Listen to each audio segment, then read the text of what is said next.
frog treats his wife to a luxury cruise around the Caribbean for his wife's birthday. They are booked on the HMS Discovery Queen. But when they arrive at the port, the ship has been changed. They are now spending 2 weeks on board the HMS Great Fire of London Hitler Ghost. I was reminded yesterday of the time I was taking a walk on the heath on a Saturday. I came upon a cat, a very curious cat indeed, for on closer inspection, that cat was Terry Nutkins. Once upon a time, there was a man, and he was never seen again. When Staff Lieutenant Colonel Dimbleby awoke one morning, he noticed something rather peculiar. Instead of having the resplendent moustache of a high-ranking British official, he now instead had the face of a Nazi bee. A Swiss minimalist architect and pioneer of the simple clutter-free lifestyle movement spends his days in his cubist open-plan empty dream home until the day where he accidentally prints the entire internet and is arrested and shot for hoarding. Okay. Being obstinate may not be the way to get on in life, but if one were to be obstinate and a well-paid accountant, well, that's a different matter. Especially if you are a heavily armed crab. On Saturday night, metal detector enthusiast Ronald Shit discovers that he's won the Euro Millions jackpot. The next day, he celebrates by taking his metal detector out on the nearby hill, as he always would do. He soon discovers a Roman mosaic buried deep under the ground. But his excitement turns to horror when he discovers an ancient mosaic of himself being beheaded by a giant lottery check. They say that 1% of the world owns 44% of the world's wealth. But what if 99% of the world were surfing laser vampires? Sandra Lucky, and there's a clue here, Lucky. Well, she's always been lucky. Just like her mum and her grandmother. It's your surname, says all her friends. Luck just seems to follow you around. You're lucky, Sandra. You're lucky. And I tell you what, she's getting married tomorrow morning. What will life have in store for her in the future when she changes her maiden name to Sandra Murdered by a Cow? When is a murder not a murder? Or indeed a crime not a crime? Can one be truly innocent when taking a life?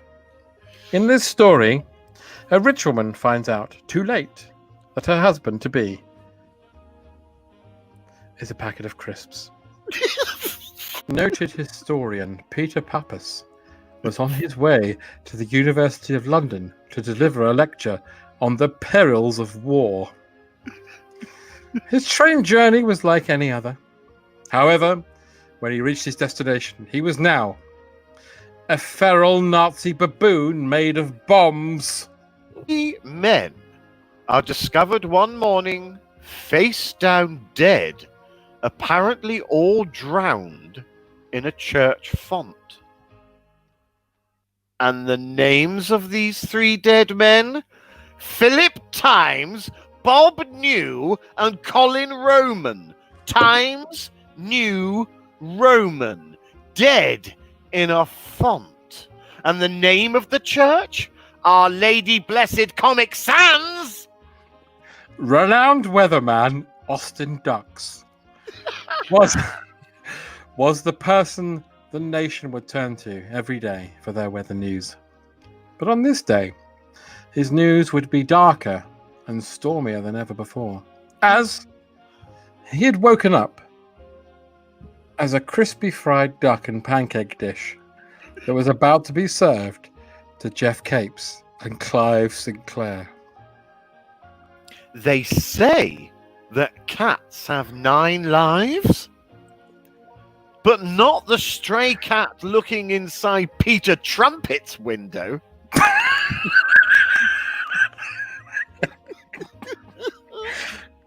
Can I have that on my gravestone? Sorry. Yeah. What? Not the stray cat looking inside Peter Trumpet's window. Because this cat has 9 wives with 9 lives. Bobby Laughs was the best comedian in the world. But one Christmas day, the joke was very much on him. He read a fairly innocuous Christmas cracker joke, but over that particular turkey dinner, his balls exploded. 3 men have been shipwrecked on an island for nearly a year. Now, so whilst one day out looking for food, hunting and foraging, the men discover an old lamp in the dirt. They rub it, and you're right, it's a genie's lamp. Wow. And a genie appears and grants them 3 wishes. And as there's 3 men, he grants them 1 wish apiece. The first man wishes to be back at home with his wife and family. He's missed them so much for nearly a year, and poof, he disappears. The second man wishes to be back on his parents' farm with his family, where he can be loved and hopefully put this terrible ordeal behind him. Poof. The genie turns to the third man and says, "And what do you wish for?" That's my genie voice. It's good. The third man thinks, and then immediately complains about feeling lonely and wishes for his 2 friends to come back. Minded of a tale once told to me by my grandmother. Ah. It seems that once a year, the coal man would dress up as Father Christmas and come down the chimney to delight the children of her house. However, one... However... Shut up. It's the fact that you laugh so much at your own I'm material. laughing because you're laughing. However, one fateful Christmas, he emerged on the hearth as a white chocolate pair of old tits. Tindolini strapone. Beautiful. Thank you. Attempts to impress a dental hygienist by doing a handstand on the dentist's chair. But the short-sighted dentist doesn't notice and removes his wisdom teeth via his ass. Chinese water gardener Wang Feng was famous.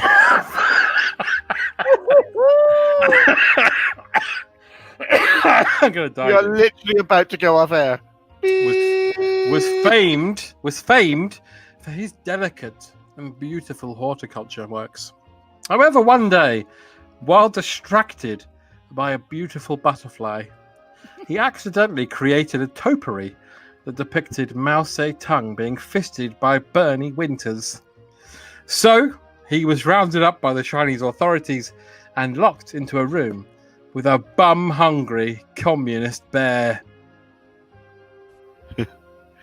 Gordon Past. Perfectly normal name. That's a fine name. Gordon Past Mm-hmm. is planning on proposing to his childhood sweetheart Lisa. He has booked a table at their favorite restaurant and hidden the ring inside a glass of champagne. Except he hasn't. He isn't even called Mr. Past. He's really called Adrian, and he's naked, and he's tied up and on an inflatable castle with Enya inside an abandoned pub made of guns. A herd of cows, due for the slaughterhouse, hatch a plan to deceive the evil farmer who wishes to kill them. The next morning, they stand on the highest hill in a formation pattern that spells out the farmer's PIN number. The sheep withdraw all his money, and the farm is sold and reopened as a wellness centre for nervous livestock. It was a restaurant like any other. Nothing stood out about it. Nothing jarred to the eye. However, the owner, Henry Chevelle, was someone that certainly stood out, and not for his considerable culinary talents. Henry Chevelle was, in fact, a secret cannibal. And his missing wife's name? Henrietta.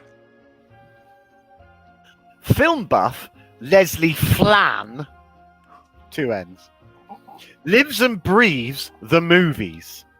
Every time he leaves the cinema, he has trouble adjusting to real life. If only I could live in the movies, he pleads to the sky. But be careful what you wish for, Leslie, as the next day he wakes up to find that he must spend eternity as an Ewok nonce in Caravan of Courage. Tabitha Bongo was a fashion designer of the highest esteem. Her clothes were fixtures of the many world-renowned fashion shows. However, Tabitha had a secret, for her clothes were not clothes at all, but they were, in fact, Hitler. Climate change denier Clive Sod, 2 Ds, thinks that global warming is a load of old tosh. Is his opinion shaped by the fact that his wife had an affair with a fog bank? Or that he got bummed by a homeless weatherman during the Great Storm of 1987? I'm reminded of the tale of the tortoise and the hare. A common or garden tale about how less haste means more speed. Mumps Talcoon was a motorcar racer who, one fateful day, while travelling at 300 miles per hour, met his own tortoise, the ghost of Stalin. They say that somewhere in the world there is a bullet with your name on it, but not for Tristan Fig. He's found a landmine with his mother's porn name on it. Oh God, I wasn't ready. 2 bank robbers in a car. 2 bank robbers in a car. 2 bank robbers in a car. 2 bank robbers in a car. 2 bank robbers in a car. And they were dead. Milk, milk, lemonade, round the corner, chocolates made. Yes, that's what all the children used to sing. Not for Justin McFrance. Due to a gypsy's curse, he now goes, Lego, Lego, apple pies, round the corner his donut cries. Keith Meath was an avid dog walker. He would often take his faithful friend for walks of miles and miles to soak in the beautiful vistas of the Kent countryside. However, one morning, Keith Meath awoke to find that he was now a dog. And his dog was now Hitler again! Peter Weft appears on the Antiques Roadshow with a mid-17th century grandfather clock. He is surprised to discover that it's worth next to nothing, but even more shocked to discover when the expert flips him upside down and values his anus at £80,000. Henry Hans Yes. has been the voice of the talking clock for some 30 years. Speaking. He was counting down the days to retirement, as is his job, whereupon he would be moving to Spain and living out the rest of his life in a humble villa with his wife and dog.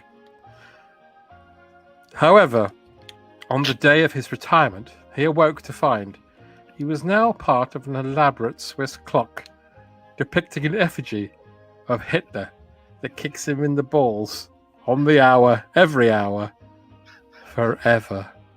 Are you ready? Cleaning lady and part-time Sudoku enthusiast Brenda Dinosaur accidentally soaks her contact lenses in Sillet Bang overnight and can now see through time. Sandy Juniper is a dog walker. And her company, Walkies, has taken Somerset by storm. She's due to be married in a month, and things are very much looking up. However, during a very ordinary and normal walk in the woods one summer's day, all of her dogs exploded. She was arrested and eventually sent to prison for murder for 48 years. And the judge? He was a cat. Colin Frankincense is hitchhiking all alone on a spooky road during a thunderstorm.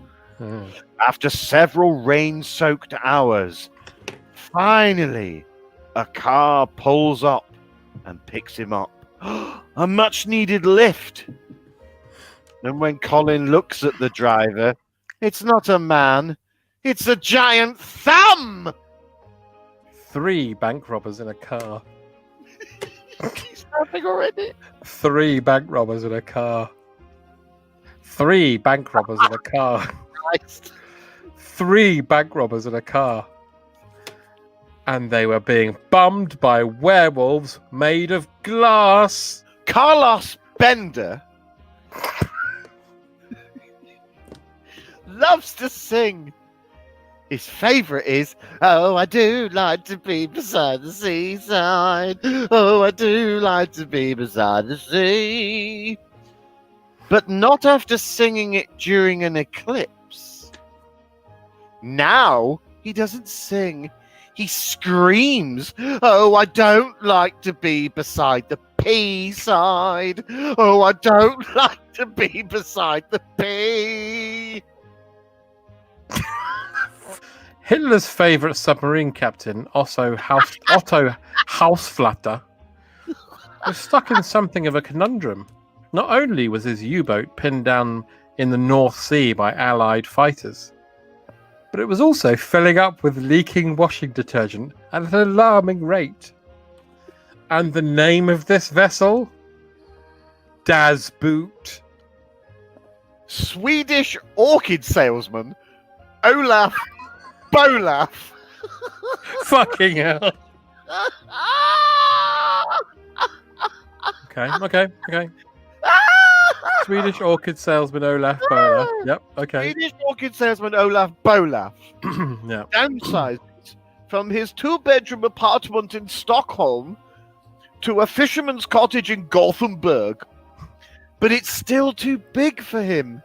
He just wants to live somewhere small, so he keeps downsizing and downsizing and downsizing until he eventually moves inside himself and then gets into rent arrears and ends up his days as a squatter in his own shit.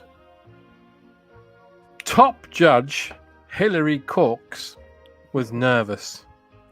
He paced, he stumbled, and he walked around his chambers in circles and in beats. He crossed every footstep with a thoughtful face, and going over and over his closing speech in his mind, he realized that this was it, a trial like no other. For instead of one criminal being on trial, was the planet of the apes, who had murdered all of Surrey. Veronica Stitch was the greatest business person in London. She had awards and was being headhunted by all the big businesses to head up their businesses. However, one day on a simple helicopter ride to a business meeting, She was mysteriously transported back to the age of the dinosaur, and is now a dinosaur's accountant. Ethan Butterscotch has cheated and deceived his way to the top of the international chess tournaments. But so has his opponent, the French number one, Claude Saint-Cyr. That night, Ethan coats his opponent's chess pieces in an odorless, colourless poison. But that following morning, Claude paints the chess pieces from white to black and vice versa. An hour before the game, Ethan performs his pre-match lucky ritual and ends up poisoning himself by accident by popping a pawn up his arsehole for good luck. Joe Flops was excited.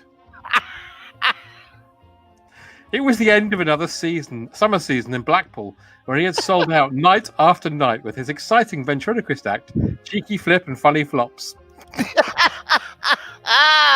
However, while sat in his dressing room drinking his traditional nightcap of brandy, he began to hear voices, but not his, and no one else around either.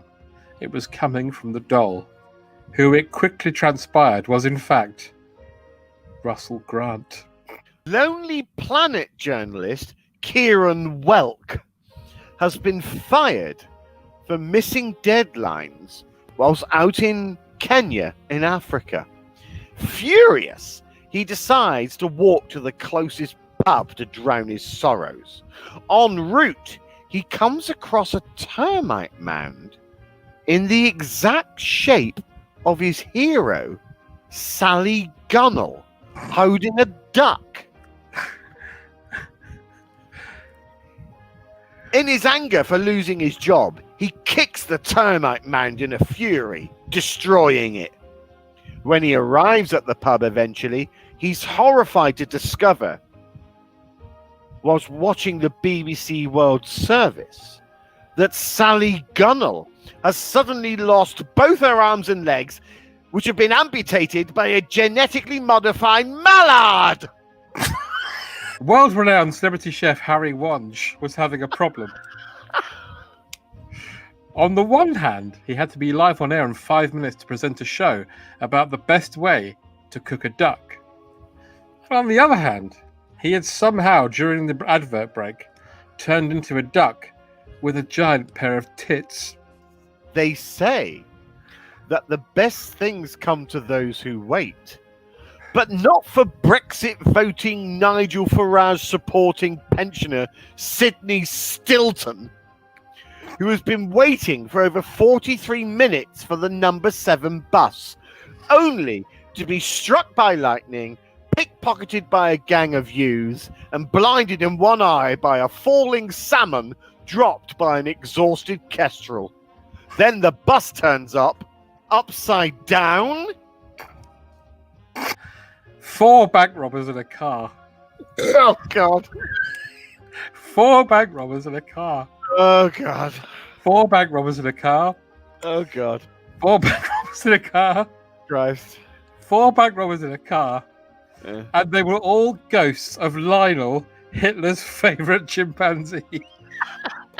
Pamela Fondlehorn.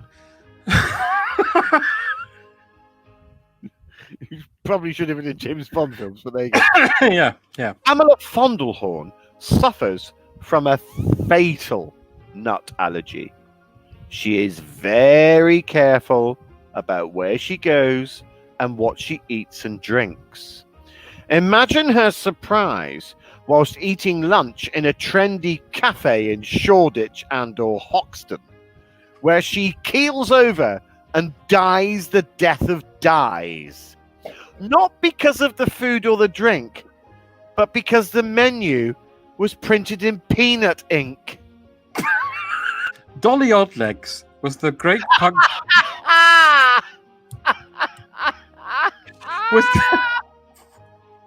Hang on. Start from the beginning. Dolly Oddlegs was the greatest punk singer in the world.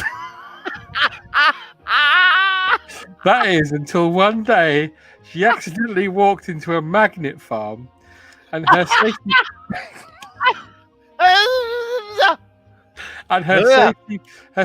pin nose piercing. Start from the beginning. You need to start from the beginning. Oh no! Too much to take in. All right. Dolly Oddlegs was the greatest punk singer in the world. That is until one day when she accidentally walked into a magnet farm. Yeah. And her safety pin nose piercing ripped off her head entirely and sent it flying off into the garden of the man that invented safety pins, who was so shocked by the irony of the situation and the guilt that he was suffering, he shot himself with a gun. Perennial singleton Terry Lavender discovers that his chronic hay fever might have an upside when he learns that actually one sneeze is 1/10 of an orgasm. He decides to test out the theory by having a quick wank in a cornfield. The resulting climax and simultaneous sneezing fit is so powerful that he launches his eyes and balls through the sound barrier. Compulsive gambler Dimitri Paint flips a coin on a ley line. Does it land heads or does it land tails? Neither. It lands arseos, and he spends the rest of his life shitting pennies. Yep. German Chancellor Gerhard Stuffwanger was a hard man to please. He was infamous for being rude to service staff at many of the finest local German restaurants. But this was all to change, however, when one fateful evening he went to the pork festival that was on at the Harvester. After his first course, he excused himself and went to the toilet, saying that he had a headache. After splashing water on his face, he realized that all his hair had fallen out, and his birthmark in the shape of a disgusting scat film was now fully visible to a poor child with Crohn's disease. Gourmet food blogger Falstaff Jettison is sampling menus in Rome. He orders the special and is given 2 huge meatballs on a plate. The waiter later reveals, after he's eaten the course, that they are bull's testicles from the bullfighting ring. Our blogger is a little perturbed, but realizes that they're absolutely beautifully tasty. 4 days later, he returns to the same venue to sample the same delights, but this time is given 2 tiny, shriveled little meatballs. He complains bitterly and is told by the waiter that sometimes the matador doesn't always win. When talking of strength, I am reminded of circus strongman Benny Juggs. People would come all over Britain to see Benny pull a truck with his teeth or rip a phone book in half with his knees. But the crowds got more than they bargained for one terrible evening in March. Stop laughing. It would seem someone was careless with the drugs and the salad dressing backstage. And instead of the audience enjoying Benny, throw a moped into a basketball net.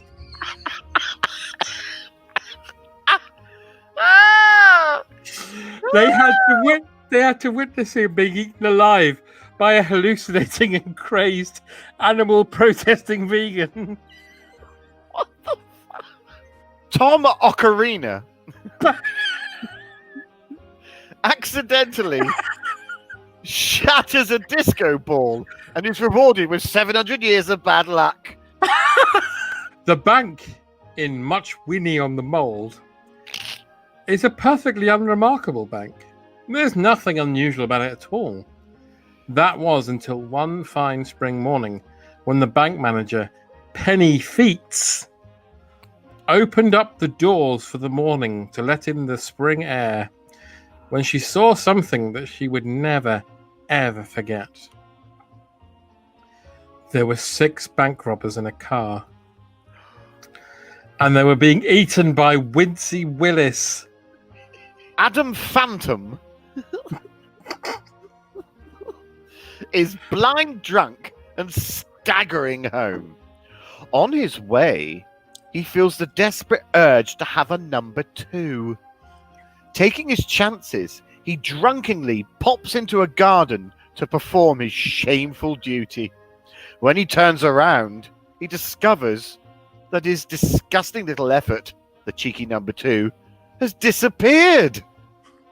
The next day, hungover but still a little curious, he returns to the garden to try and solve this mystery. But he's caught by the man who lives in the house. "What are you doing?" he demands. Adam thinks quickly. I'm looking for my football," he replies. "Fair enough," replies the man. "I'm looking for the bloke who shat on me tortoise." Zookeeper Horace Pies was in a great mood. His zoo had been His zoo had been voted the world's best zoo for the 4th year running, and all his animals seemed happier than ever as he walked past their cages that morning.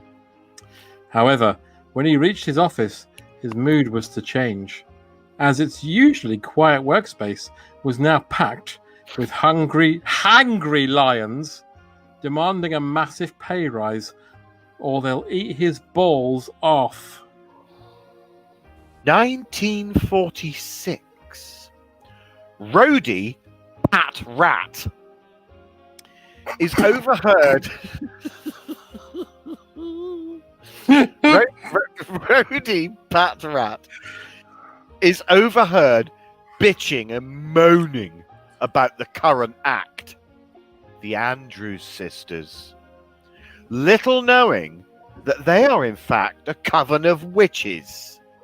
They curse him for his comments, and instead of becoming the boogie woogie booger boy of Company B, he spends eternity as the starty farty bunion boy who lives in the sea.